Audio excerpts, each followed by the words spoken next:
बोरोथो आदा नोंनि tribal university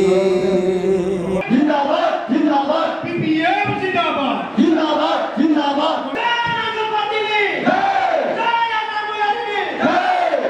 बोरोथो आदा नोंनि बिटिआरआ बोरोथो आदा नोंनि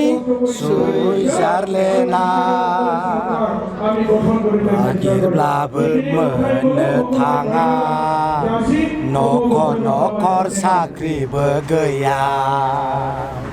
नागिरब्लाबो मोननो थाङा नखर नखर साख्रिबो गैया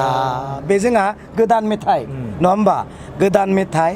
आरो बिनि आरो ससे दंबावो बिराद मोजां सुजुना होबाय जोंहा आदा बिग्राया गोदान मोनसे लागाय दानना होबाय बेखौ जों खननो दे बोरोथो आदा नोंनि सेन्ट्रेल इउनिभारसिटि बोरोथो आदा नोंनि ट्राइबेल इउनिभारसिटि बे समाव जोंहा एकर्डआव बुङाखैमोन होनबा एकर्डआव लिरना लाबोदोंमोन ट्राइबेल इउनिभारसिटि रायजोआ बिराद खुसि जादोंमोन सेन्ट्रेल इउनिभारसिटि रायजोआ गमामायैनो गोमोहाबदोंमोन बड'लेण्ड इउनिभारसिटिनि गोजौआव सेन्ट्रेल इउनिभारसिटि मोननायमोनब्ला CIT-नि गोजौआव ट्राइबेल इउनिभारसिटि मोननायमोनब्ला CIT-नि गोजौआव NIT मोननायमोनब्ला जों बेसे गोजौआव थांगौमोन होननानै रायजोआ माने खुसि जादोंमोन नाथाय मा होनना बुंदों नागिर नागिर जेरावबो मोना नखर नखर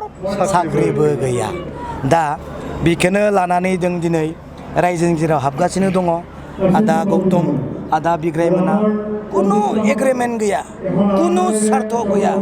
कुनु मोनसे बेयाव एप्लाइ गैया BTC-खौ बासायनो BTC-नो पुनर हुक्तिहालि खालामनो हाग्रामा महिलारिया दैदेननाय सरकारखौ लाबोफिननानै BTC-खौ गोग्गोम आरो मोजां खान्थिजों सालायलांनो थाखाय समर्थन खालामबोदों आदा बिग्राय आदा गौतम आरो जोंहा नै आदा दङ आरो मुसुखा आदा दङ बिथांमोना दिनै सरकारखौ गारना फैदों सरकारावसो फैसा दङ नङा होमबा सरकारावसो फैसा दङ सरकार थानायखौबो गारनानै फैनायनि ओंथियानो बिराद गिदिर नङा रे आदा फैसा होना बायनो हाया होमबा नोंसोरखौ कौटि कौटि फैसा मोनामोन होमबा मोनगौमोन नाथाय बेखौबो गारनानै फैनाया बेसेबां सोमोनांथाव आरो सानथावना बेखौनो लानानै जों दिनै आवगायलांगोन फै बयबो फै BTC-खौ बासायनो थाखाय जों रावनिबो सुथुर नङा अनलि